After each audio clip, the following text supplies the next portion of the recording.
रसोई गैस की कीमतों में अचानक 50 रुपए की बढ़ोतरी। इस बढ़ोतरी से लोगों की मन में कई तरह की सवाल उठे हैं।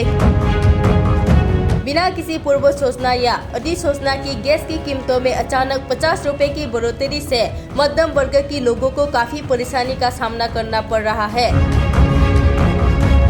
इस बात को मीडिया के जरिए परेशानी सूचित किया लोगों ने। गैस निम्न बारे आयोजित हঠাৎ করে 50 টাকা বাড়ছে। মানে এই অবস্থায় আমরা যে গরিব মানুষ কেমনে চলতাম, সরকার যদি কোনো সাহায্য না দেয় এই অবস্থায় আমরা কেমনে চলতাম। যে কোনো সরকার তা হোক সবেরই আমরা সাপোর্ট করি, যে কোনো সরকার তা হোক, কিন্তু ঘটনা হচ্ছে যে জিনিসের দাম বাড়তেছে, আমরা গরিব মানুষ তো বাঁচন ভীষণ দায়। যে কোনো সরকার তা হোক যাতে আমরা দিকে একটু চাই, গরিব মানুষের দিকে। কত আসলো আগে? আগে তো আসলো 1183 টাকা, আজকে হঠাৎ করে বেড়ে গেছে 1233 টাকা হয়ে আছে। হঠাৎ করে তার 50 টাকা কোনো আমাকে আনন্দের মতো না, গরিব মানুষ না।